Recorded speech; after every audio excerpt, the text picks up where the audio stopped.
Instrument है जो आप लोगों की रिसर्च में आगे यूज़ होने वाला है। सो इसकी थियरी को यहीं अंडरस्टैंड कर लें। ये आप लोगों के पर्टिकुलरली रिसर्च वाइवा के क्वेश्चंस होते हैं जो यहाँ पे आपको लैब में सिखाए जाते हैं। और अक्सर बच्चे जो एमफिल में आगे, अगर आप लोगों ने एमफिल के थोड़े से वाइवास लिए हों, तो जितनी भी आप काइनेटिक्स वगैरह परफॉर्म करते हो, कैटालिसिस करते हो या एड्जॉर्प्शन करते हो, तो सारी की सारी इस इंस्ट्रूमेंट के थ्रू होती है।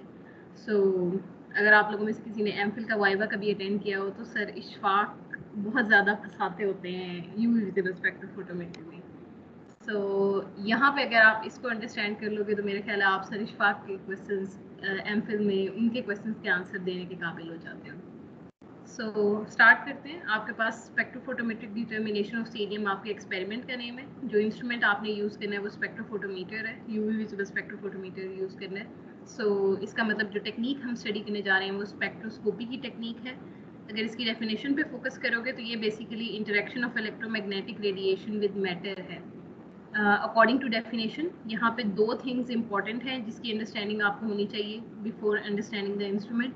आपके पास इलेक्ट्रोमैग्नेटिक रेडिएशन के बारे में आपको पता होना चाहिए और दूसरी थिंग आपको मैटर के बारे में इंफॉर्मेशन होनी चाहिए। इलेक्ट्रोमैग्नेटिक रेडिएशंस पे अगर आप फोकस करोगे तो बेसिकली आपके पास जितनी भी सॉर्ट ऑफ इलेक्ट्रोमैग्नेटिक रेडिएशंस है, जितना उसका स्पेक्ट्रम है जिसके बारे में आपको इंफॉर्मेशन है कि जिसमें यूवी विजिबल रेज हो सकती हैं, एक्स रेज हो सकती हैं, गैमा रेज हो सकती हैं, कॉस्मिक रेज हो सकती हैं, जितनी भी बेसिकली आपके पास रेडिएशंस हैं जो सन इमिट कर रहा है उनको हम इलेक्ट्रोमैग्नेटिक रेडिएशन कहते हैं। और ये जो मैटर का वर्ड है ये ऑफ कोर्स आपको पता है कि ये एटम्स के लिए यूज़ होता है। एटम्स में न्यूक्लियस प्लस इलेक्ट्रॉन इन्वॉल्व हैं।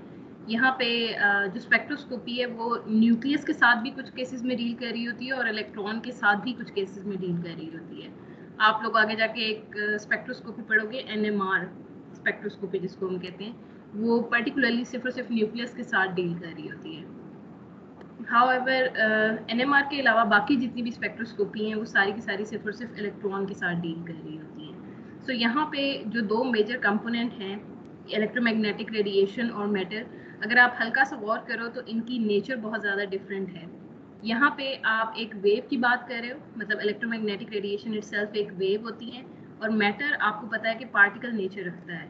सो हम स्टार्ट करेंगे एक एंड से स्टार्ट करेंगे और फिर पहले हम इलेक्ट्रोमैग्नेटिक रेडिएशन को डिस्कस करेंगे, फिर मैटर के ऊपर आएंगे, फिर देखेंगे कि किस तरीके से ये दोनों कंपोनेंट्स आपस में एक दूसरे के साथ इंटरेक्ट करते हैं और क्यों करते हैं। सो स्टार्ट करते हैं इलेक्ट्रोमैग्नेटिक रेडिएशन से। होपफुली इस तरह की डायग्राम्स आप लोगों ने देखी होंगी। इलेक्ट्रोमैग्नेटिक स्पेक्ट्रम आप लोगों को आप सब लोगों ने देखा होगा। बेसिकली लाइट या वेव जिसको आप बोलते हो या इलेक्ट्रोमैग्नेटिक रेडिएशन बोलते हो, ये बेसिकली वेव की फॉर्म में एग्जिस्ट करती है। ऑल्टरनेटिंग इलेक्ट्रिक और मैग्नेटिक फील्ड्स इसमें प्रोपोगेट कर रही होती हैं। इनकी जो डायरेक्शन होती है वो एक दूसरे के परपेंडिकुलर होती है और ओवरऑल ये बेसिकली एक डिस्टर्बेंस है जो through out the space move कर रही होती है। इटसेल्फ इनको हम वेव इसीलिए कहते हैं, मतलब इनकी वेव नेचर को हम इसको वेव इसीलिए कह रहे होते हैं क्योंकि ये एक पॉइंट पे एग्जिस्ट नहीं कर रही होती बल्कि पूरी स्पेस में जो है वो फैली हुई होती है। बिल्कुल उसी तरीके से है कि सनलाइट जो है, सन एनर्जी रिलीज कर रहा है in the form of electromagnetic radiation. ये वहाँ से चलना शुरू हो रही हैं, सन की सरफेस के ऊपर से चलना शुरू हो रही हैं और अर्थ की सरफेस तक आ रही हैं। सो ये इतनी लॉन्ग रेंज डिस्टेंस ट्रैवल करने की कैपेबिलिटी रखती हैं और वो ये जो ट्रैवल करके आ रही हैं वो सिर्फ इसीलिए करके आ रही हैं क्योंकि इनकी जो नेचर है वो वेव नेचर है। ये डिस्टर्बेंस है, ये ट्रैवल करती है थ्रू आउट द स्पेस। जब तक आप उसके आगे कोई बाउंड्री कंडीशन ना लगा दो, जब तक आप खुद उसको स्टॉप ना करो, वो डिस्टर्बेंस जो है स्टॉप नहीं होती। सो आपके पास हर वेव जो है उसकी चलने की स्पीड कह लें सेम नहीं होती। उसकी रीज़न ये होती है कि आपके पास हर वेव जो है उसकी वेवलेंथ डिफरेंट होती है। हम लोगों ने इलेक्ट्रोमैग्नेटिक स्पेक्ट्रम को अंडरस्टैंड करने के लिए या इलेक्ट्रोमैग्नेटिक रेडिएशंस को अंडरस्टैंड करने के लिए इलेक्ट्रोमैग्नेटिक स्पेक्ट्रम में डिवाइड किया हुआ है। हम कहते हैं कि जितनी भी वेवलेंथ्स जो बहुत ही ज़्यादा जिनकी वेवलेंथ है, जिनकी क्रस, अगर वेवलेंथ का वर्ड आप लोगों के लिए न्यू है तो कीप दैट इन माइंड। दो सक्सेसिव क्रस्ट और ट्रफ के दरमियान का जो डिफरेंस होता है उसको आप वेवलेंथ से रिप्रेजेंट करते हो। जितनी ज़्यादा आपके पास स्पीड होती है, होपफुली ये फिनोमेना थोड़े से पता है ना, वेवलेंथ, फ्रीक्वेंसी और एनर्जी का क्या लिंक है। मैं अभी स्पीड पे नहीं आना जा रही, वो आगे डिस्कस होगा। सो आप लोगों की बेसिक अंडरस्टैंडिंग के लिए पूछ रही हूँ कि इनका आपस में रिलेशनशिप पता है ना। वेवलेंथ का? Yes ma'am. आप जो है energy E is equal to H C over lambda लिखते हो। लेमडा का मतलब ये है कि आपके पास स्पीड और बेसिकली एनर्जी और वेवलेंथ का इनवर्स रिलेशनशिप है, एनर्जी और स्पीड का डायरेक्ट रिलेशनशिप है। आप जितनी हाई एनर्जी की बीम आपके पास होती है वो उतनी स्पीड के साथ मूव कर रही होती है, लेकिन उसकी वेवलेंथ उतनी ही शॉर्ट होती है। सो अगर मैं ये कहूँ कि आपके पास ये जो वेवलेंथ है ये डायरेक्टली को रिलेट कर रही होती है स्पीड के साथ। Basically sun different radiations give off कर रहा है, जो रेडिएशंस हैं वो डिफरेंट स्पीड के साथ मूव कर रही हैं। हमने उनकी स्पीड्स को आइडेंटिफाई करके रेंज बना ली है या एक स्केल बना ली है कि अगर इस स्पीड की लाइट आ रही होगी तो हम उसको एक्सरे कहेंगे, इस स्पीड की लाइट आ रही होगी तो हम उसको अल्ट्रा वायलेट कहेंगे। सो ये यहाँ पे स्पीड, वेवलेंथ या फ्रीक्वेंसी, ये सारी की सारी इंटर रिलेटेबल पैरामीटर्स हैं और ये वेव को डिफाइन करने के लिए पैरामीटर्स यूज होते हैं। मतलब अगर आपको कोई बंदा कहे कि आप वेव को डिस्क्राइब करो, तो जिस तरीके से आप गैस सिस्टम को डिफाइन करते हो through pressure, volume and temperature, बिल्कुल उसी वे में वेव के जो पैरामीटर्स हैं जो आपने डिस्क्राइब करने होते हैं उसको यूज़, जो पैरामीटर आप यूज़ करते हो एक वेव को डिस्क्राइब करने के लिए, वो वेवलेंथ, फ्रीक्वेंसी और उसकी स्पीड या उसकी एनर्जी हैं। सो हम लोगों ने एक इलेक्ट्रोमैग्नेटिक स्पेक्ट्रम बना लिया हुआ है और उसमें कई आपके पास जो है कई टाइप ऑफ डिफरेंट रेडिएशंस हैं। आपके पास रेडियो वेव्स भी हो सकती हैं, माइक्रोवेव्स भी हो सकती हैं, इंफ्रारेड वेव्स भी हो सकती हैं, विजिबल वेव्स भी हो सकती हैं, अल्ट्रा वायलेट हो सकती हैं, एक्सरे हो सकती हैं और गैमा रेज हो सकती हैं। इसके अलावा एक और रेज भी होती हैं कॉस्मिक रेज जिनको हम कहते हैं, उनकी एज सच हमें यहाँ पे ज़रूरत नहीं पड़ती, वो बहुत ज़्यादा हाई स्पीड में एग्जिस्ट करती हैं। इस रेडियो वेव से आपको दूसरी साइड पे जो है कॉस्मिक रेज भी कभी कभार लिखा हुआ मिलेगा। सो एज सच हम लोगों ने स्पीड की बेसिस पे डिवाइड कर लिया हुआ है। अगर हमने स्पीड की बेसिस पे डिफाइन किया है तो इसका मतलब अगर स्पीड स्पेसिफिक है फिर वेवलेंथ भी स्पेसिफिक होगी और फिर एनर्जी भी स्पेसिफिक होगी। सो ये स्पेक्ट्रम जो है ये आप डिफरेंट वेज में ड्रॉ कर सकते हो। आप वेवलेंथ की बेसिस पे भी ये स्पेक्ट्रम ड्रॉ कर सकते हो, आप फ्रीक्वेंसी की बेसिस पे ये स्पेक्ट्रम ड्रॉ कर सकते हो, आप एनर्जी की बेसिस पे ये स्पेक्ट्रम ड्रॉ कर सकते हो और वेव नंबर की बेसिस पे ये आप स्पेक्ट्रम ड्रॉ कर सकते हो। डिपेंडिंग अपॉन आप कौन सा पैरामीटर स्टडी कर रहे हो, आप उसकी बेसिस पे इलेक्ट्रोमैग्नेटिक स्पेक्ट्रम ड्रॉ कर सकते हो। सो हमने डिफरेंट रेडिएशंस ले ली। हम चूंकि यूवी विजिबल स्पेक्ट्रोफोटोमेट्री को स्टडी कर रहे हैं तो हमारा कंसर्न इस पूरे इलेक्ट्रोमैग्नेटिक स्पेक्ट्रम में से जिस रीजन के साथ है वो अल्ट्रा वायलेट और विजिबल रीजन है। हम सिर्फ और सिर्फ इन दो इलेक्ट्रोमैग्नेटिक रेडिएशंस को ले रहे हैं, बाकी रेडिएशंस को हम लोगों ने इग्नोर कर दिया है। सो बेसिक क्वेश्चन आप लोगों के जहन में जो चीज़ आनी चाहिए वो ये आनी चाहिए कि आप कह रहे हो कि इलेक्ट्रोमैग्नेटिक रेडिएशन जो है वो इंटरेक्शन शो कर रही है with the matter. So matter एक पार्टिकल नेचर की थिंग है और इलेक्ट्रोमैग्नेटिक रेडिएशन एक वेव नेचर थिंग है। सो आप किस तरीके से इन दोनों का इंटरेक्शन किस तरह करवा सकते हो, क्योंकि इनकी नेचर बहुत ज़्यादा डिफरेंट है। इस सवाल को आंसर करने से पहले आपको पता होना चाहिए कि जब आप किसी थिंग को पार्टिकल कह रहे होते हो तो उसका क्या मतलब होता है, और जब आप किसी ऑब्जेक्ट को वेव कह रहे होते हो तब उसका क्या मतलब होता है। पार्टिकल का वर्ड जो है वो बेसिकली लोकलाइज्ड सम या लंप ऑफ मैस के लिए यूज। पार्टिकल, अगर मैं आप लोगों को रियल लाइफ में एग्जांपल दूं तो आप लोग सैंड के पार्टिकल्स को पार्टिकल्स बोलते हो। मतलब जो आप लोगों ने देखे होंगे वो सैंड के पार्टिकल्स देखे हुए हैं, आप लोगों ने क्रश्ड या पाउडर्ड सॉल्ट के पार्टिकल्स देखे हुए हैं। सो अगर हम पार्टिकल को डिफाइन करें तो पार्टिकल आपके पास एक basically localised lump of mass है जिसकी एक स्पेसिफिक वैल्यू ऑफ मैस और उसकी पर्टिकुलर पोजीशन होती है। मतलब अगर आप लोग जो उसकी करेक्टरिस्टिक्स प्रॉपर्टी हैं किसी भी थिंग को जब आप पार्टिकल कह रहे होते हो तो इसका मतलब ये है कि उसका एक स्पेसिफिक मैस है और आप उसकी पोजीशन को एग्जैक्टली बता सकते हो कि वो कहाँ पे एग्जिस्ट कर रहा है। इसकी एग्जांपल मैं इस वे में दूं कि आप सब लोग या हम ह्यूमन बींग्स जो हैं वो बेसिकली मैक्रो पार्टिकल हैं। हम सारे जो हैं वो डिफरेंट पार्टिकल से मिलके बने हुए हैं, तो हम बेसिकली एक मैक्रो पार्टिकल हैं। और मैक्रो पार्टिकल का मतलब ये है कि आप एक वक्त में एक ही जगह एग्जिस्ट करोगे। आप सब लोग इस वक्त अपने घरों में बैठे हुए हो, ऐसा नहीं है कि आप अपने घर में भी प्रेजेंट हो और आप अपने जो है यूनिवर्सिटी के अंदर भी प्रेजेंट हो, ऐसा पॉसिबल नहीं है।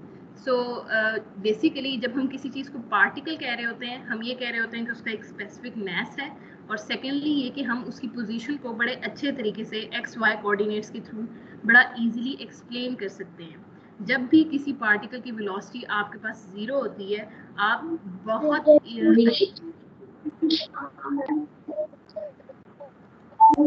कुछ पूछना है? माइक कौन है आप में से किसी का? 43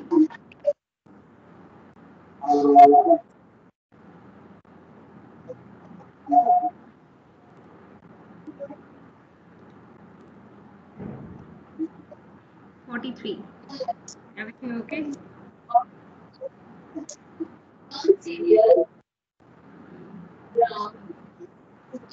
अब 26 का माइक ऑन है। क्या कर रहे हो बच्चों? आप लोगों ने कोई क्वेश्चन करना तो अपना माइक जरूर ऑन करें, क्वेश्चन नहीं करना कीप योर माइक्स ऑफ। और बेसिकली आप लोग जब भी किसी चीज़ को पार्टिकल कह रहे होते हो, जब उस पार्टिकल की वेलोसिटी 0 होती है तो आप उसकी पोजीशन को बहुत अच्छे तरीके से आइडेंटिफाई कर सकते हो। सिमिलरली जब आप पार्टिकल की बात कर रहे होते हो तो आप एक और थिंग डिफाइन कर रहे होते हो कि पार्टिकल पे basically laws of motion, Newton laws of motion apply होते हैं। अगर मैं आप लोगों को सेकेंड ईयर का थोड़ा सा कॉन्सेप्ट रिवाइज करवाऊँ तो आप लोगों ने कुछ इस तरह की डायग्राम्स पढ़ी हुई हैं जिसमें एक ऑब्जेक्ट का एक पर्टिकुलर मास होता है, वो विद पर्टिकुलर वेलोसिटी मूव कर रहा होता है, दोनों चीज़ें आपस में कोलाइड करती हैं। अगर तो आपके पास कंजर्वेशन ऑफ एनर्जी हो तो आप उसको इलास्टिक कोलिजन कहते हो। फिर आपने कुछ इस तरह की कोलिजन्स भी पढ़ी हुई थी कि कुछ केसेस में आपके पास इन इलास्टिक कोलिजन होती है, जहाँ पे आपके पास मास का डिफरेंस हो वहाँ पे आपके पास एनर्जी और मोमेंटम एक दूसरे को ट्रांसफर होगा। जहाँ वेलोसिटी का डिफरेंस हो वहाँ पे भी आपके पास एनर्जी और मोमेंटम ट्रांसफर होगा। तो जब भी हम पार्टिकल्स को डिस्क्राइब करते हैं, उसकी मोशन को डिस्क्राइब करने के लिए अगर हम basically Newton laws of motion को यूज़ करते हैं, जो कि आपको ये इंफॉर्मेशन दे रहा होता है कि एक पार्टिकल जो है अगर उसकी मास और वेलोसिटी में कोई चेंज आएगी तो वो इन इलास्टिक कोलिजन परफॉर्म करेगा। तो ये जो न्यूटन लॉज ऑफ मोशन है बेसिकली ये हम पार्टिकल नेचर को डिस्क्राइब करने के लिए यूज़ होते हैं। नेक्स्ट अगर आप आ जाओ बेसिकली किसी भी वेव के ऊपर, तो वेव बिल्कुल ऑपोजिट थिंग है पार्टिकल से। वेव को आप बेसिकली लोकलाइज नहीं कर सकते हो, ये डिस्टर्बेंस होती है जो कि through out the space travel कर रही होती है। आप इसको इस फॉर्म में रिप्रेजेंट करते हो जो इस चीज़ को इंडिकेट कर रहा होता है कि एक वक्त में ये जो वेव है ये इस फॉर्म में ट्रैवल कर रही है थ्रू आउट द डिस्टर्बेंस, ये स्पेस में फुल ऑन मूव कर रही है। ये बिल्कुल उसी वे में है कि जिस तरीके से मैंने कहा था कि आप सारे के सारे पार्टिकल हो और आप एक वक्त में सिर्फ एक ही जगह एग्जिस्ट करोगे, उसकी निस्बत अगर आप सनलाइट को देखो तो वो आप लोगों के घरों में भी आ रही है, वो मेरे घर में भी आ रही है। सो एज अ सनलाइट जो है, जो सन से प्रोड्यूस हुई हुई रेडिएशन है, जो वेव्स हैं, वो ओवरऑल इतना एक तो डिस्टेंस ट्रेवल करके वो एक वक्त में सन के पास भी एग्जिस्ट कर रही हैं और वो इस अर्थ के ऊपर भी एग्जिस्ट कर रही हैं। सो वेव जो है बेसिकली वो डिस्टर्बेंस होती है जो कि through out the space travel करती है। आप अगर इसकी पोजीशन को आइडेंटिफाई करना चाहो तो वो आप एज सच पिन पॉइंट या एक्यूरेटली डिस्क्राइब नहीं कर सकते हो, आपको उसके लिए वेव लेंथ का सहारा लेना पड़ता है। और अगर आप गौर करो तो वेव लेंथ का जो फैक्टर है इसमें इटसेल्फ अच्छी खासी डिस्टेंस की वैल्यूज शामिल होती हैं। आप अगर एक पार्टिकल की पोजीशन को डिफाइन करते तो आप खाली ये कहते कि वो यहाँ पे प्रेजेंट है, लेकिन अगर आप वेव को डिफाइन करोगे तो आपने एक फर्स्ट क्रस्ट ये है तो सेकंड क्रस्ट आने तक आपने इस रीजन को वेव लेंथ कहा है। सो अगर आप इसकी पोजीशन को डिफाइन करने जाओगे, वेव की पोजीशन को डिफाइन करने जाओगे तो आपको इस स्पेस को डिफाइन करना पड़ेगा। ये स्पेस एक सिंगल पोजीशन नहीं है बल्कि ये एक अच्छा खासा डिस्टेंस है आपके पास। वेवलेंथ को नैनोमीटर में मेजर करते हो ना, तो आपके पास यहाँ पे एक पर्टिकुलर वैल्यू आएगी नैनोमीटर की, वो बेसिकली वो स्पेस होगी जो आपको डिफाइन करनी होगी। मतलब आप इसको एक पोजीशन पे नहीं कहोगे, आप कहोगे ये 568 नैनोमीटर के डिस्टेंस पे एग्जिस्ट कर रही है। सो ओवरऑल जब भी आप ये वेव को डिफाइन करते हो तो उसकी अगर आप पोजीशन की बात करोगे तो वो डिस्टर्बेंस है जो कि through out the space travel कर रही होती है। आपको स्पेस को डिफाइन करना पड़ता है कि यहाँ पे इस स्पेस के अंदर ये वेव एग्जिस्ट कर रही है। उस स्पेस को हम बेसिकली वेवलेंथ या नैनोमीटर्स की फॉर्म में रिप्रेजेंट करते हैं, जो कि डिस्टेंस होता है between two successive crust and trough. अब वेव किस वे में जो है इंटरेक्शन शो करती हैं, जिस तरह पार्टिकल्स का आप लोगों ने देखा था कि वहाँ पे इस तरह बॉल्स वाले फिनोमेना होते हैं कि अगर लेट्स सपोज एक पार्टिकल जो है वो उसका मास अच्छा खासा ज़्यादा है और वो एक रेस्ट में एक स्मॉलर पार्टिकल के साथ स्पीड में टकराएगा, तो ये पार्टिकल भी मूव करेगा लेकिन अपना ये कुछ एनर्जी और मोमेंटम इस स्मॉलर पार्टिकल को दे देगा और अब दोनों पार्टिकल मूव करने लग जाएंगे। यहाँ पे ऐसा नहीं हुआ कि दो पार्टिकल आपस में मर्ज कर गए हैं। मर्जिंग का फिनोमेना जो है वो वेव्स में बेसिकली होता है, जिसको आप लोगों ने कंस्ट्रक्टिव और डिस्ट्रक्टिव इंटरफेरेंस की प्रॉपर्टी की फॉर्म में पढ़ा हुआ है। ये चीज पढ़ी हुई है ना?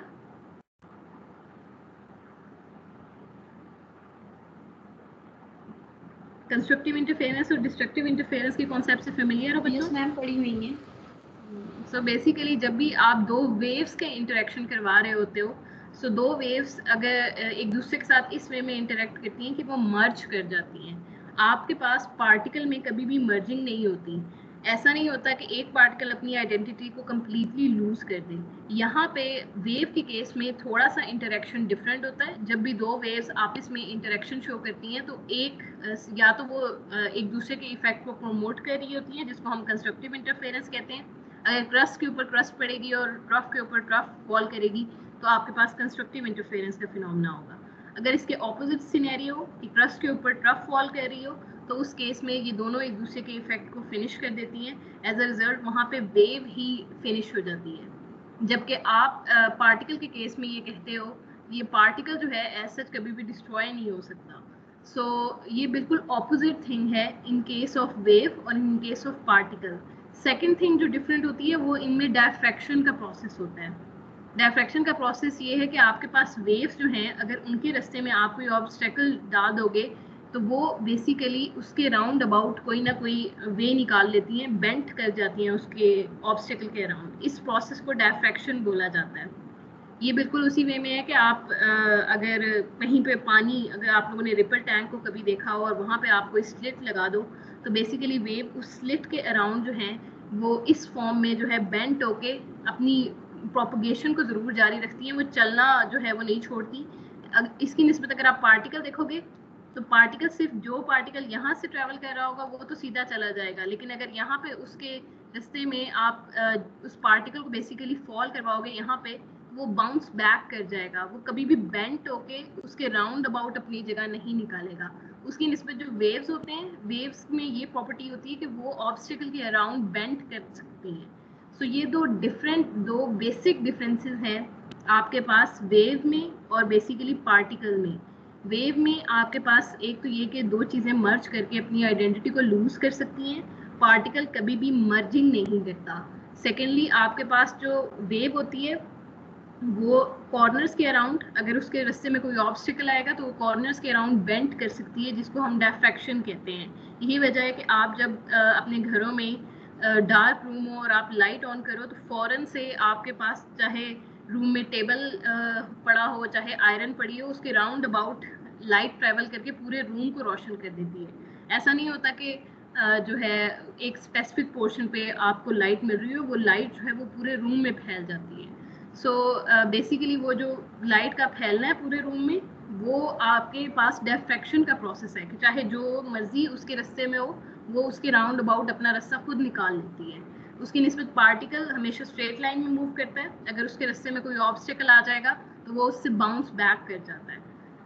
सो ये दो डिफरेंट थिंग है। जब भी हम किसी थिंग को वेव कहते हैं तो हम एक्सपेक्ट करते हैं वो इस तरह परफॉर्म करेगी, और जब भी हम किसी पार्टिकल की बात करते हैं तो हम एक्सपेक्ट करते हैं कि वो एक पर्टिकुलर पोजीशन पे पाया जाएगा, वो न्यूटन लॉज ऑफ मोशन को follow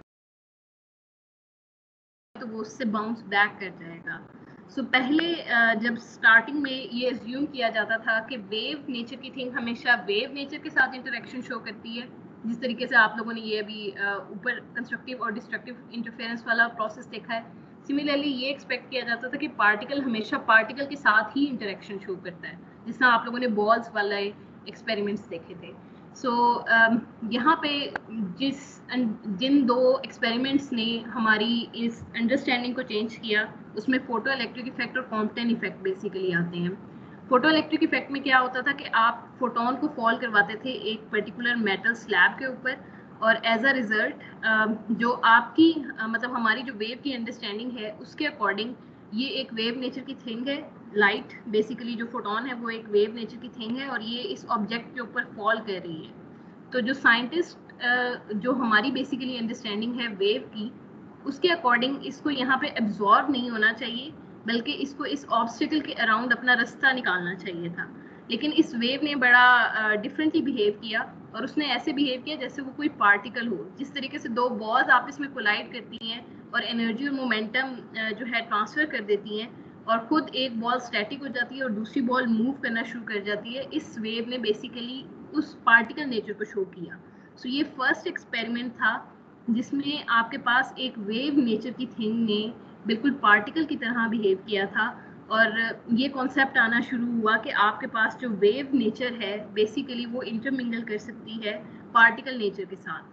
so photo electric effect आपके पास फर्स्ट ऐसा फिनोमेना था जिसमें आपकी जो वेव थी, जो इलेक्ट्रोमैग्नेटिक रेडिएशन थी, वो बिल्कुल पार्टिकल की तरह एनर्जी और मोमेंटम को ट्रांसफर कर रही थी, और बिल्कुल वैसे बिहेव कर रही थी जैसे एक पार्टिकल अगर किसी दूसरे पार्टिकल के साथ कोलाइड करे तो वो खुद स्टॉप हो जाता है और अपना एनर्जी और मोमेंटम दूसरे पार्टिकल को दे देता है, और वो पार्टिकल जो है वो मूव करना शुरू कर देता है। तो यहाँ पे बेसिकली वेव बिल्कुल पार्टिकल की तरह एक्ट कर रही थी। सिमिलरली कॉम्पटन इफेक्ट अगर आप लोगों को याद हो तो ये भी बेसिकली इसी की एग्जांपल है कि आपके पास एक वेव नेचर का जो मटेरियल है वो अगर किसी पार्टिकल से कोलाइड करेगा तो ये जो रेस्ट में पार्टिकल था बेसिकली वो उसने मूवमेंट शुरू कर दी थी। इसका मतलब ये था कि कुछ एनर्जी और मोमेंटम इस वेव ने इस पार्टिकल को प्रोवाइड किया है, और जो रिमेनिंग एनर्जी और मोमेंटम है मतलब ये जो आपके पास इंसिडेंट और बेसिकली ये जो स्कैटर्ड रेडिएशन थी, स्कैटर्ड रेडिएशन का की एनर्जी जो है वो बेसिकली इंसिडेंट से थोड़ी सी लेस हो गई थी, जो इस चीज़ को इंडिकेट कर रही थी कि इसने कुछ एनर्जी और मोमेंटम इस रेस्ट पार्टिकल को प्रोवाइड किया है। सो यहाँ पे भी बेसिकली यही प्रोसेस हो रहा है कि आपके पास ये जो वेव नेचर की थिंग है ये बिल्कुल पार्टिकल की तरह बिहेव कर रही है। सो यहाँ से ये कॉन्सेप्ट आना शुरू हुआ कि आपके पास पार्टिकल और बेसिकली वेव एक दूसरे के साथ इंटरेक्शन शो कर सकती हैं। फिर डी ब्रॉगले की बेसिकली प्रोसेस आया था, और डी ब्रॉगले ने अगर आप लोगों को याद हो तो डुअल नेचर ऑफ मैटर को प्रूव किया था। उसकी बेसिकली एजम्पशन ये थी कि जब हम ये कहते हैं कि एक वेव नेचर की थिंग एक पार्टिकल की तरह बिहेव कर सकती है, तो फिर एक पार्टिकल नेचर की थिंग जो कि आपके पास मैटर है उसको भी वेव की तरह बिहेव करना चाहिए। और इसको फिर आगे श्रोडिंगर वेव इक्वेशन के थ्रू प्रूव किया गया था, जिसमें आप इलेक्ट्रॉन की वेव नेचर को शो करते हो। सो ये सब चीज़ें बताने का पर्पज़ ये था कि आपके पास जो स्पेक्ट्रोफोटोमेट्री है उसमें ऑल्दो स्टार्टिंग में अगर आप लोग देखो तो वहाँ पे दो डिफरेंट नेचर्स जो हैं वो आप लोगों को नज़र आती हैं, लेकिन साइंस ये प्रूव कर चुकी है कि जो पार्टिकल नेचर है और जो वेव नेचर है वो आपस में कोलाइड करती है, और दोनों जो हैं वो डुअल नेचर की थिंग्स हैं। लाइट भी आपके पास डुअल नेचर की थिंग है, और मैटर इटसेल्फ भी एक डुअल नेचर की थिंग है, क्योंकि अगर ये ना हो तो आपके पास लाइट की अगर आप बात करो तो कॉम्पटन और फोटो इलेक्ट्रिक इफेक्ट लाइट को शो नहीं करना चाहिए अगर वो डुअल नेचर ना होती।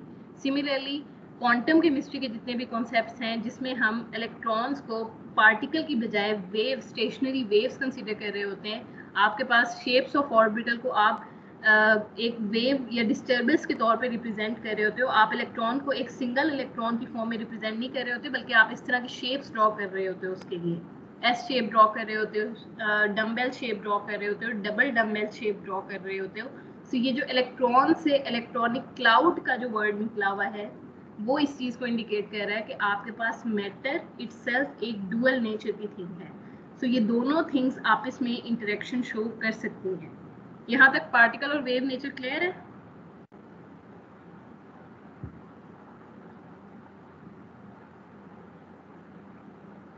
यहाँ तक कुछ पूछना बच्चों?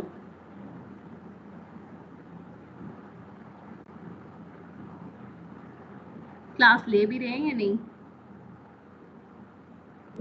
यस मैम, सब क्लियर है। स्पेक्ट्रोस्कोपी में जो आप इंटरेक्शन स्टडी करते हो जिसमें आप ये कहते हो कि इलेक्ट्रोमैग्नेटिक रेडिएशंस जो हैं वो इंटरेक्शन शो कर रही हैं विद द मैटर, तो बेसिकली आप ये कह रहे होते हो कि आपके पास एब्जॉर्प्शन का प्रोसेस हो सकता है, इमिशन का प्रोसेस हो सकता है, रिफ्रैक्शन का प्रोसेस हो सकता है, रिफ्लेक्शन का प्रोसेस हो सकता है, और स्कैटरिंग का प्रोसेस हो सकता है। यहाँ पे ये जितनी भी थिंग्स लिखी गई हैं इसमें से फर्स्ट टू जो हैं वो पार्टिकल नेचर्स के साथ रिलेट कर रही हैं, रिफ्रैक्शन, रिफ्लेक्शन और स्कैटरिंग ये उसकी वेव नेचर के साथ लिंक कर रही हैं। सो बेसिकली आपके पास पार्टिकल और वेव नेचर के जितने भी कंबाइंड फिनोमिनाज हैं वो सारे के सारे थ्रू स्पेक्ट्रोस्कोपी आप उनको स्टडी कर सकते हो। अब चूंकि हम लोग बात करने लगे हैं यूवी विजिबल स्पेक्ट्रोफोटोमेट्री की, और हमने इलेक्ट्रोमैग्नेटिक रेडिएशन में से भी सिर्फ विजिबल रीजन और अल्ट्रावायलेट रीजन को सिलेक्ट किया है। सो वहाँ पे जो विजिबल रीजन की जो पहचान है वो बेसिकली कलर है। इस चीज़ को हमेशा जहन में रखिएगा कि कलर का कॉन्सेप्ट अक्सर बच्चों के जहन में क्लियर नहीं होता।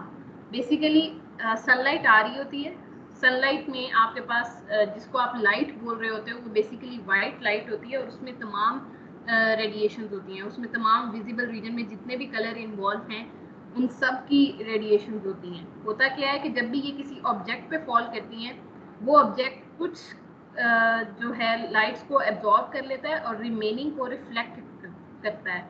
अक्सर आप लोगों से अक्सर बच्चे ये समझते हैं कि शायद जो कलर आ रहा है वो एब्जॉर्ब कलर है। Keep that in mind. हमारे पास जितनी भी बेसिकली हर ऑब्जेक्ट में, मतलब लेट्स सपोज यहाँ पे 7 डिफरेंट कलर्स की लाइट फॉल कर रही हैं, तो ये जो आपको रेड कलर अपीयर हो रहा है बेसिकली 7 में से सारे के सारे कलर्स जो हैं 6 कलर्स वो इस टोमेटो ने एब्जॉर्ब कर लिए थे।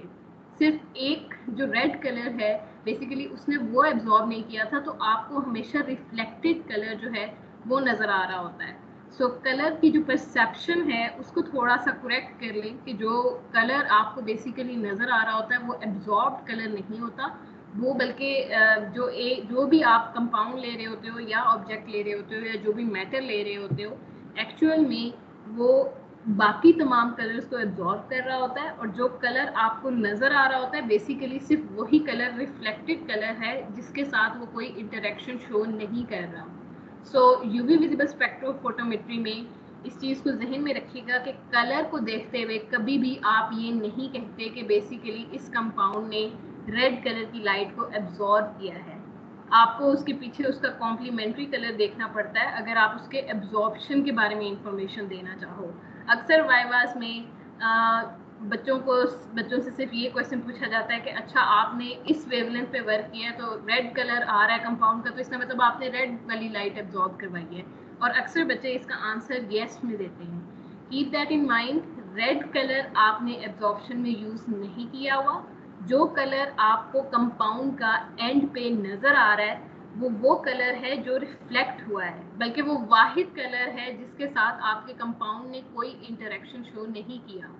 बाकी सारे जितनी भी रेडिएशंस हैं उनके साथ आपके कंपाउंड ने कुछ ना कुछ इंटरेक्शन शो किया है, यही वजह है कि वो एब्जॉर्ब हुए हैं। ये वाला पॉइंट क्लियर है?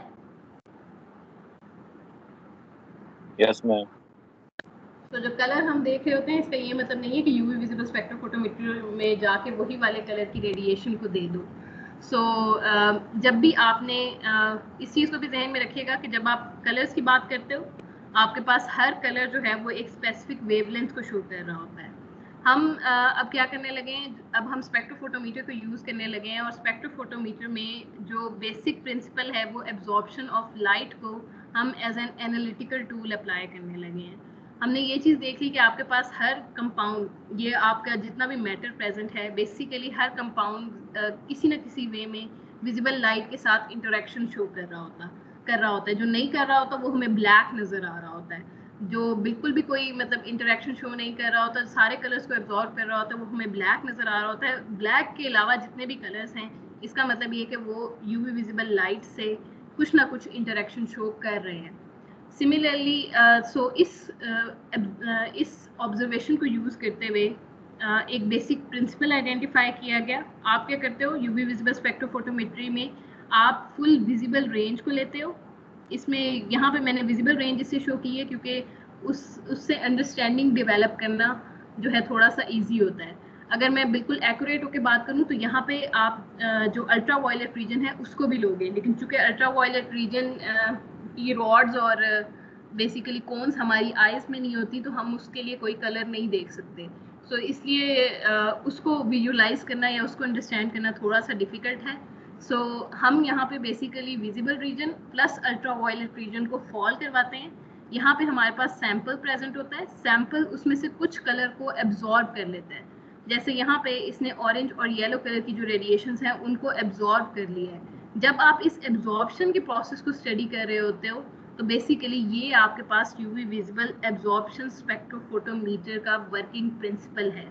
आपको इस चीज़ से गर्ज नहीं है कि कौन सी आपके पास ट्रांसमिट हुई है। जो प्रोसेस आपने देखना है या जिस पे आपका सारा का सारा फोकस होना चाहिए वो उस लाइट पे होना चाहिए जिस लाइट को आपका सैंपल जो है बेसिकली एब्जॉर्ब करेगा। हम लोगों ने यहाँ पे डिटेक्टर लगाया होता है जो ट्रांसमिटेड लाइट को ऑब्जर्व कर रहा होता है। हम एक्सपेक्ट करते थे कि सारी लाइट आएगी, लेकिन सारी में से ये 2 लाइट की जो वेवलेंथ है वो एब्जॉर्ब हो गई हैं। सो इसका मतलब आपके सैंपल ने कुछ ना कुछ एब्जॉर्ब किया है। अगर आप इस एब्जॉर्प्शन को स्टडी कर रहे हो तो बेसिकली ये यूवी विजिबल स्पेक्ट्रोफोटोमीटर का वर्किंग प्रिंसिपल है। यहाँ पे भी बेसिकली वही डायग्राम ड्रॉ की गई हुई है, बस थोड़ा सा इंस्ट्रूमेंटेशन के साथ आपको बेसिकली बताया गया है कि आप क्या करते हो। आप लाइट सोर्स लेते हो। लाइट सोर्स ऐसा होता है जो कि full UV visible range provide कर रहा होता है आपको, और वो लाइट्स जो है बेसिकली इस सैंपल के ऊपर फॉल कर रही होती हैं। उस सैंपल में से कुछ लाइट जो है वो एब्जॉर्ब हो जाती है। जो एब्जॉर्बेंस है वो बेसिकली आपको इंस्ट्रूमेंट के ऊपर शो हो रही होती है। सो अब आ जाओ, ये जो हम एब्जॉर्बेंस की बात कर रहे हैं बेसिकली है क्या। ऊपर वाले एक्सपेरिमेंट पे ही अगर आप गौर करो तो आपने कुछ इंसिडेंट रेडिएशंस को फॉल करवाया था। अगर मैं इसको I0 से रिप्रेजेंट करती हूँ, और यहाँ पे कुछ रेडिएशंस जो हैं वो बेसिकली रेडिएशन की वैल्यू में थोड़ी सी कमी आई है क्योंकि मेरे सैंपल ने कुछ ना कुछ कंपोनेंट जो है उसको एब्जॉर्ब कर लिया है। सो अगर मैं यहाँ पे इंसिडेंट रेडिएशन को I0 से रिप्रेजेंट कर रही हूँ तो मेरे पास यहाँ पे इन रेडिएशंस को मैं I से रिप्रेजेंट कर सकती हूँ। सो अगर इसी वे में मैं ट्रांसमिटेंस को रिप्रेजेंट करूँ तो ट्रांसमिटेंस आपके पास बेसिकली रेशियो है जो आपके पास ट्रांसमिटेड रेडिएशंस है डिवाइडेड बाय इंसिडेंट रेडिएशंस है। इसको जहन में रखिएगा। ओवरऑल वैसे ये चूंकि सिंपल रेशियो है और सिमिलर थिंग्स के दरमियान रेशियो है, आप रेडिएशंस ही डिटेक्ट कर रहे हो, चाहे वो इंसिडेंट रेडिएशन हो चाहे वो ट्रांसमिटेड रेडिएशन हो। आपने 2 सिमिलर थिंग्स के दरमियान रेशियो बनाई है, तो ओवरऑल इसका यूनिट नहीं होता। लेकिन हम क्या करते हैं, हम बेसिकली अक्सर आप लोगों ने ग्राफ्स में देखा होगा कि ये परसेंटेज में इसको रिप्रेजेंट कर रहे होते हैं। हम यहाँ पे 100 से मल्टीप्लाई कर देते हैं। जो ये जो परसेंटेज का यूनिट है ये ट्रांसमिटेंस की वजह से नहीं आ रहा, आपने सिंपली जो है खुद से 100 से मल्टीप्लाई कर दिया इसको ताकि आपके पास कोई ना कोई वैल्यू आ जाए। सो एज सच ये 2 सिमिलर थिंग्स के दरमियान रेशो है। अगर आप खाली ट्रांसमीटर्स की बात कर रहे हो तो वहाँ पे आपके पास जो है कोई यूनिट नहीं आना चाहिए।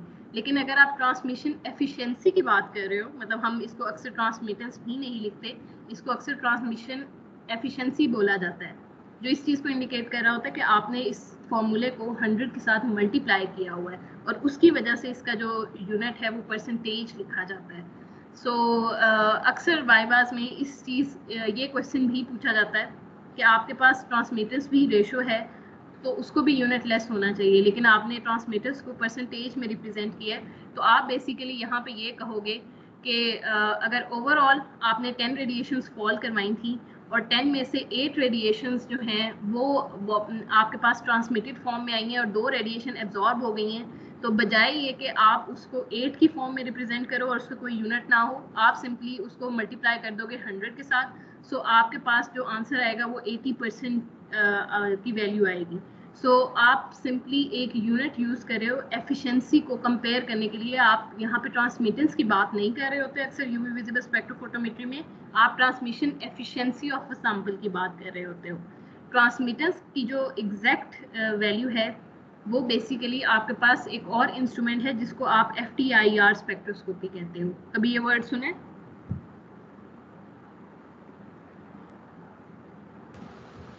कभी आप लोगों ने FTIR का वर्ड सुना है या नहीं? जी मैम, लास्ट सेमेस्टर में पढ़ा था ये। तो बेसिकली ट्रांसमीटर्स की प्रॉपर्टी आप वहाँ पे स्टडी कर रहे होते हो, यहाँ पे ऐसा ट्रांसमीटर्स का कोई जो है रोल नहीं है।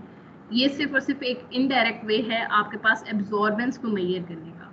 सो एब्जॉर्बेंस आपके पास जब आपका डिटेक्टर ट्रांसमिटेंस की बेसिकली वैल्यू को स्टडी करता है, फिर एक फॉर्मूला अप्लाई करता है जो कि ये सिंपल फॉर्मूला है, और इसके थ्रू आपके पास एब्जॉर्बेंस की वैल्यू आ जाती है। एब्जॉर्बेंस बिल्कुल इन्वर्स है ट्रांसमिटेंस का, और आप सिंपली नेगेटिव लॉग ले लो तो आपके पास एब्जॉर्बेंस की वैल्यू आ जाती है। अब अक्सर मतलब क्वेश्चन पूछा जाता है कि कौन सा ऐसा मैथमेटिकल रिलेशनशिप इन्वॉल्व है जो यूवी विजिबल स्पेक्ट्रोफोटोमेट्री के लिए यूज होता है, तो उसका आंसर बियर्ड-लैम्बर्ट लॉ है।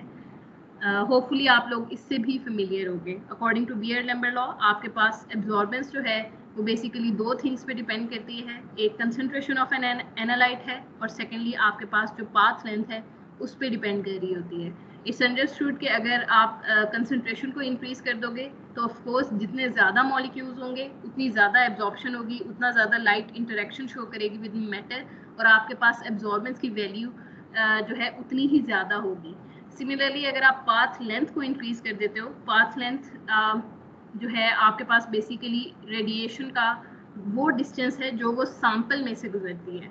मतलब अगर आप यहाँ पे इस डायग्राम को देखो तो रेडिएशन यहाँ से चलना स्टार्ट हुई है और यहाँ तक जा रही हैं। आप पाथ लेंथ में जो है इस फुल डिस्टेंस को ऑब्जर्व नहीं कर रहे, बल्कि आप पाथ लेंथ का जो वर्ड है वो सिर्फ और सिर्फ उस डिस्टेंस के लिए यूज होता है जो लाइट इस सैंपल में से गुजरेगी। सिर्फ ये आप इसको पाथ लेंथ के लिए कंसिडर करते हो। ओवरऑल जितना भी डिस्टेंस आपकी लाइट ने ट्रेवल किया है वो पाथ लेंथ में नहीं इंक्लूड होती। सो बेसिकली पाथ लेंथ वो डिस्टेंस है या बेसिकली आपके सैंपल में से जब लाइट गुजर रही होती है तब आप उसकी लेंथ को या उस डिस्टेंस को पाथ लेंथ कहते हो। ये वाला पॉइंट क्लियर है ना कि खाली अक्सर लोग सिर्फ इसको एक लाइन में लिख देते हैं कि ये बेसिकली डिस्टेंस है जो कि लाइट ने ट्रैवल किया है। ये डिस्टेंस नहीं है लाइट ने ट्रैवल किया। लाइट ने ट्रैवल करने का डिस्टेंस होता तो ये आप यहाँ से स्टार्ट करके यहाँ तक इसको ले सकते थे। ये बेसिकली वो डिस्टेंस है जो इसने सैंपल में से ट्रैवल करने के लिए यूज किया। सिर्फ उतना डिस्टेंस आपके पास पाथ लेंथ कहलाता है। ये वाला कॉन्सेप्ट भी क्लियर है या नहीं बच्चों?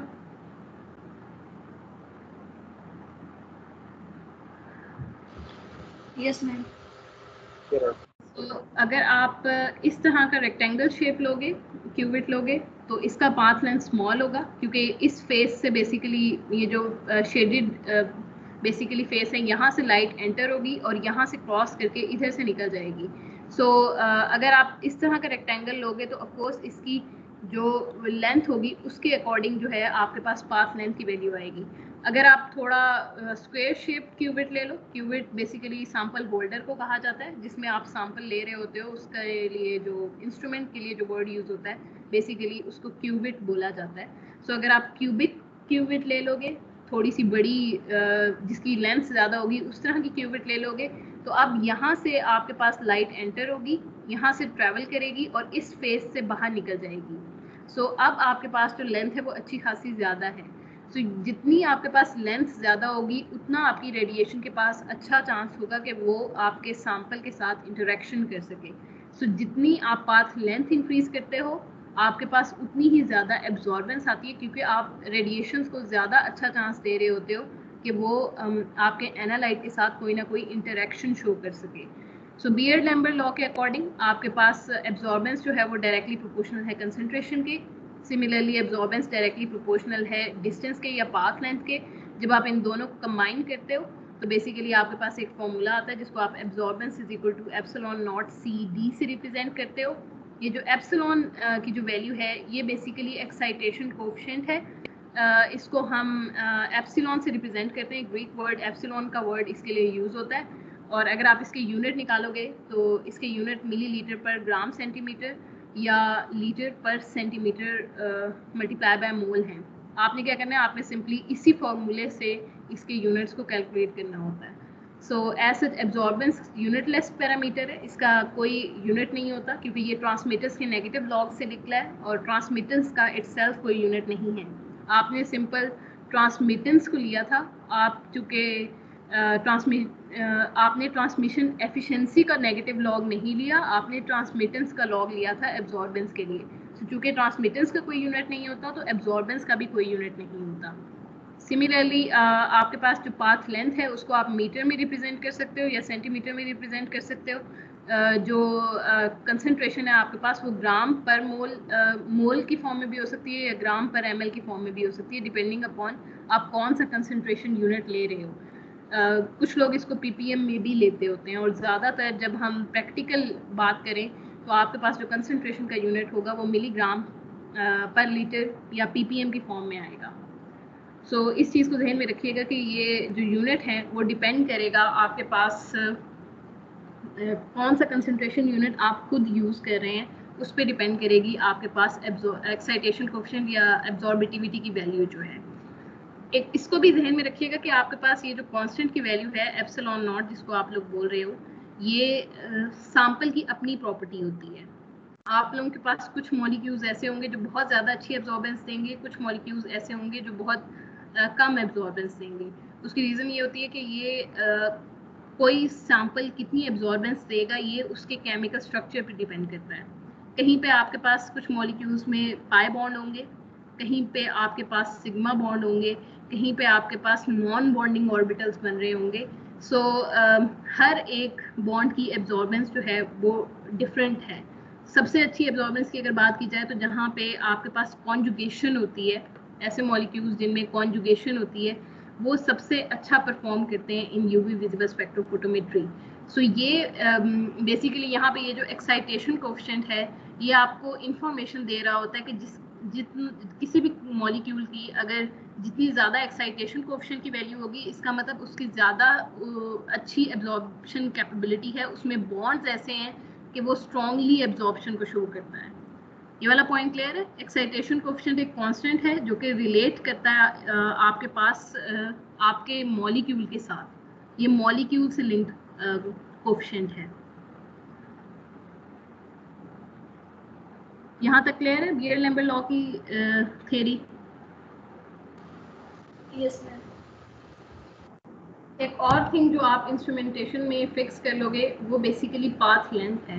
जब भी आप एक्सपेरिमेंट परफॉर्म कर रहे होते हो आप एक वक्त में एक ही क्यूबिट ले रहे होते हो। ऐसा नहीं होता कि आप एक एक्सपेरिमेंट में ये वाली क्यूबिट लो और दूसरे एक्सपेरिमेंट में ये वाली क्यूबिट ले लो। तो चूंकि आप एक ही तरह की क्यूबिट यूज़ कर रहे हो तो इसका मतलब उस क्यूबिट की लेंथ फिक्स्ड है। अगर उस क्यूबिट की लेंथ फिक्स है तो इसका मतलब यहाँ पे आपके पास इस फॉर्मूले के अकॉर्डिंग एप्सिलॉन नॉट तो वैसे ही सेल्फ कांस्टेंट है, आपने एक और थिंग को भी फिक्स कर लिया है जो कि आपके पास पाथ लेंथ है, डी की वैल्यू भी आपने यहाँ पे फिक्स कर ली है।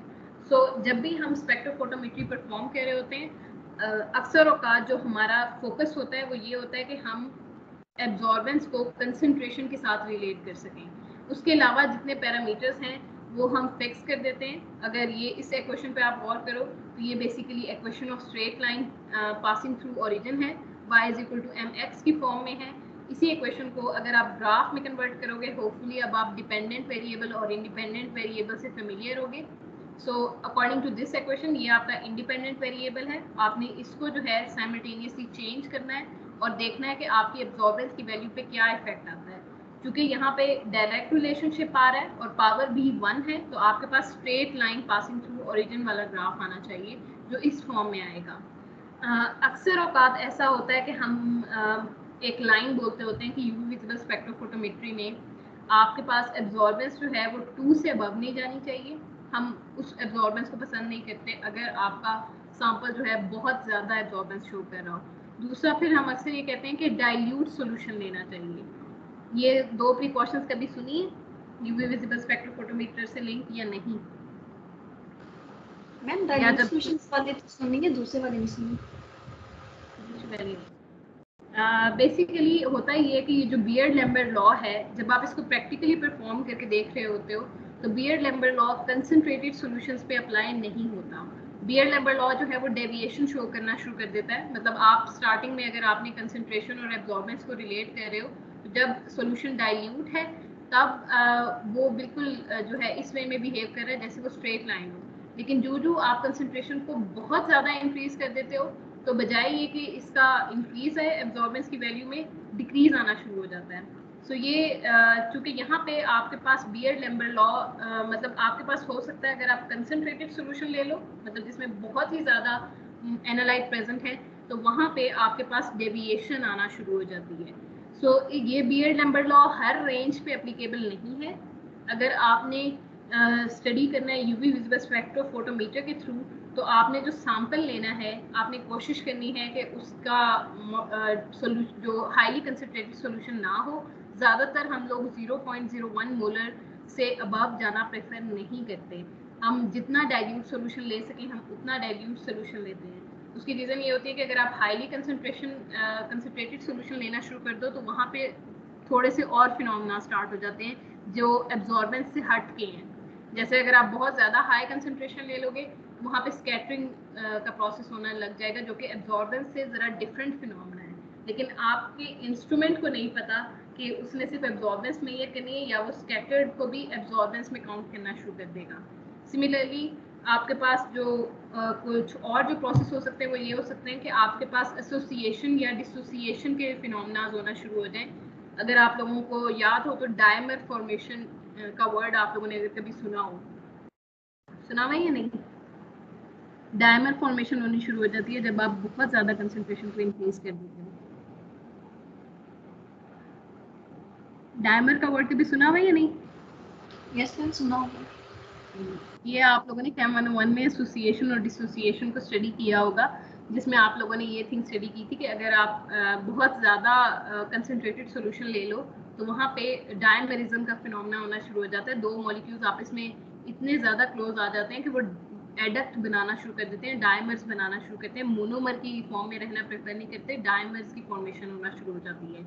एक और रीज़न जो इससे लिंक होती है वो ये होती है कि आप अगर बहुत ज़्यादा हाई कंसंट्रेशन ले लो तो वहाँ पे जो मॉलिक्यूलर इंटरेक्शंस हैं जैसे हाइड्रोजन बॉन्डिंग होगी, वंडर वॉल इंटरेक्शंस हो गए, वो बहुत ज़्यादा डोमिनेट करना शुरू कर देते हैं। एज अ रिजल्ट वो भी एरर कॉज करते हैं। सो इन तमाम चीज़ों को अवॉइड करने के लिए अक्सर कहा जाता है कि आप इतना डाइल्यूट सोल्यूशन बनाओ कि आपके पास जो है एब्जॉर्बेंस की वैल्यू वो 0.3 से 2.5 के दरमियान हो। अगर आप कभी आगे रिसर्च कर रहे हो और आपने 2.5 से ज़्यादा की एब्जॉर्बेंस की वैल्यू को रिपोर्ट किया हो तो आप कभी भी अपना रिसर्च पेपर पब्लिश नहीं कर सकते हो। सो अक्सर औकात जब आप लोग रिसर्च कर रहे होते हो तो आप इस तरह की मिस्टेक्स करते हो क्योंकि अकॉर्डिंग टू बियर्ड-लैम्बर्ट लॉ आप लोगों ने ये निकाला होता है कि भाई अभी भी हमारे पास जो है कैलिब्रेशन का बिल्कुल ठीक आ रहा है, लेकिन जब साइंटिस्ट को पता होता है कि भाई हाईली कंसंट्रेटेड सॉल्यूशन पे तो आपका बियर्ड-लैम्बर्ट लॉ अप्लाई ही नहीं हो रहा होगा। और अक्सर औकात आप लोगों को जब यूवी विजिबल स्पेक्ट्रोफोटोमीटर से परफॉर्म करने का कहा जाता है तो अक्सर बच्चे बड़ा स्ट्रेट लाइन का ग्राफ लेके आते हैं, लेकिन जिस बंदे ने भी ज़रा थोड़ा सा भी वर्क किया हो यूवी विजिबल स्पेक्ट्रोफोटोमीटर के साथ उसको कंसंट्रेशंस का बहुत अच्छे तरीके से आइडिया होता है कि कहाँ तक आपके पास स्ट्रेट लाइन का कर्व आना चाहिए और कहाँ पे जो है इसको थोड़ा सा बेंट होना स्टार्ट हो जाना चाहिए, क्योंकि यहाँ पे एसोसिएशन स्टार्ट हो चुकी होती है आपके मीडियम में। अक्सर लोग तो कलर को देख के आइडिया लगा देते होते हैं कि आपके पास जो आंसर है वो कैसा आना चाहिए। अगर आप लोगों ने कभी सरफेजान के स्टूडेंट्स को देखा हो तो वो अक्सर जो हैं उन्होंने इतना ज़्यादा इमर्जेंस के साथ वर्क किया होता है कि वो कलर से देख के गेस कर रहे होते हैं कि भाई हमारे पास इसका सही रिजल्ट आएगा या नहीं आएगा। सो इसलिए ये एक अच्छा एक्सपेरिमेंट होता है आप लोगों की एफिशिएंसी को जज करने का कि आप लोगों का रिसर्च एप्टीट्यूड कैसा है, आप खुद से रिजल्ट्स को मॉडिफाई करते हो या नहीं करते हो। सो अगर कोई रिसर्च में जाओ तो वहाँ पे अगर टीचर जो है यूवी विजिबल स्पेक्ट्रोफोटोमीटर के साथ वर्क करने का कहे तो हमेशा एक्यूरेट रिजल्ट्स लेके जाने होते हैं, क्योंकि टीचर्स को बहुत अच्छे तरीके से आइडिया होता है कि कहाँ पे कौन सा रिजल्ट आना चाहिए। और ये आपके बियर्ड-लैम्बर्ट लॉ की भी लिमिटेशन है कि 2.5 से आगे वो अच्छे रिजल्ट नहीं देता। ये पॉइंट क्लियर है? इसमें आपके सैंपल का कसूर नहीं होता, ये बेचारे इंस्ट्रूमेंट की लिमिटेशन है।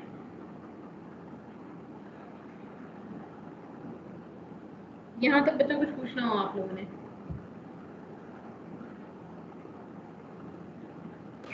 नो मैम, क्लियर है। अब आ जाओ, आपने प्रोसीजर क्या परफॉर्म करना है। Basically UV visible spectrophotometer to purposes के लिए यूज होता है। ये आपके पास क्वालिटेटिव एनालिसिस के लिए भी यूज हो सकता है और क्वांटिटेटिव एनालिसिस के लिए भी यूज हो सकता है। अगर मैं सिंपल इसको इस वे में एक्सप्लेन करूं कि आपके पास जो हर एटम है या हर मॉलिक्यूल है उसमें नंबर ऑफ एटम्स जो हैं वो स्पेसिफिक हैं। जैसे अगर आप वाटर की बात कर रहे हो तो उसमें H2O है, अगर आप अल्कोहल की बात कर रहे हो तो वो C2H5OH होगा। तो चूंकि आपके पास एटम स्पेसिफिक होते हैं इसका मतलब आपके पास मैस स्पेसिफिक होता है। अगर आपके पास मैस स्पेसिफिक होता है तो अकॉर्डिंग टू बोहर आपके पास रेडियस स्पेसिफिक आता है। अगर आपके पास ये दो स्पेसिफिक आ रही हैं थिंग्स तो इसका मतलब ये है कि आपके पास जो बोहर के लिए आप जो फॉर्मूला लगाओगे, मतलब अगर मैं बिल्कुल डेरिवेशन की ही रिस्पेक्ट से बात करूं तो चूंकि आपके पास हर फॉर्मूले के लिए हर मॉलिक्यूल के लिए आपने फोर्स सेंट्रीफ्यूगल फोर्स निकालनी होती है और सेंट्रीफ्यूगल फोर्स बेसिकली m और r पे डिपेंड कर रही होती है, तो इसका मतलब आपके पास सेंट्रीफ्यूगल फोर्स की वैल्यू भी सिलेक्टिव आती है। सिमिलरली आप जब इसको कंपेयर करते हो कोलम्बिक फोर्स के साथ, तो यहाँ पे भी z का वर्ड आता है। z का मतलब ये कि आप एटॉमिक नंबर की बात कर रहे हो, इसका मतलब हर एटम का एटॉमिक नंबर स्पेसिफिक है, सो f कोलम्बिक भी स्पेसिफिक आना चाहिए। नेक्स्ट आप रेडियस का फॉर्मूला निकालते हो, वो भी स्पेसिफिक होता है। एनर्जी का फॉर्मूला निकालते हो, वो भी स्पेसिफिक होता है।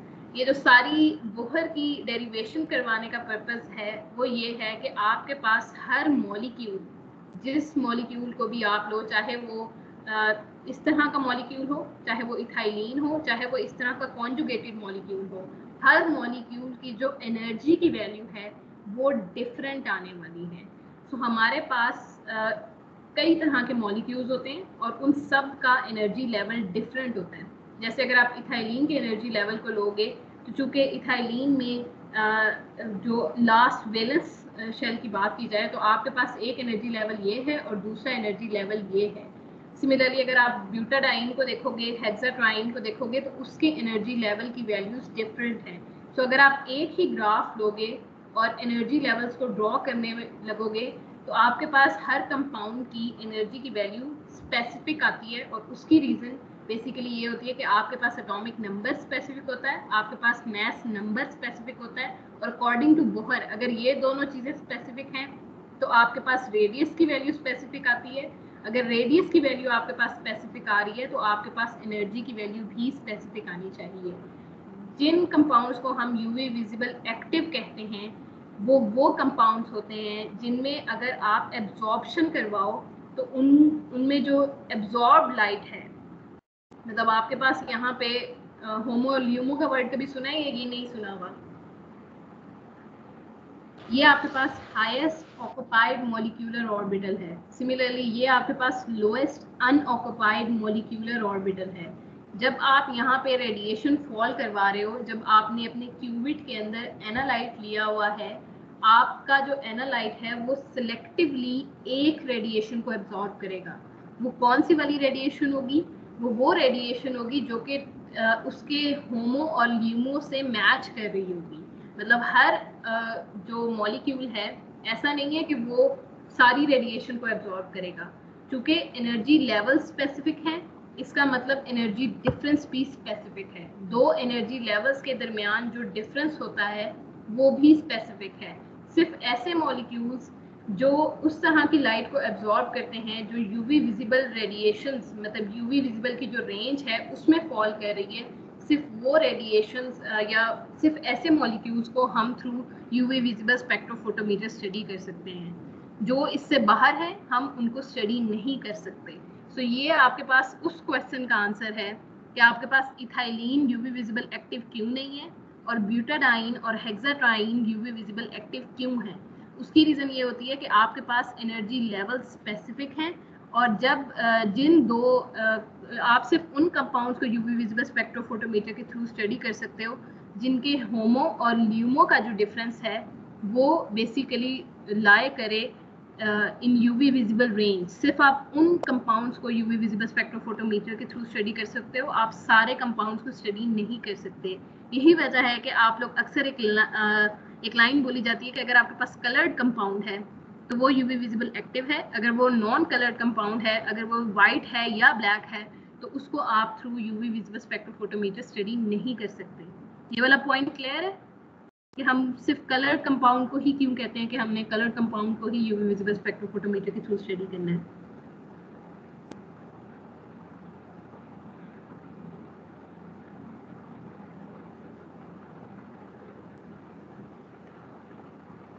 बच्चों ये वाला पॉइंट क्लियर है या नहीं?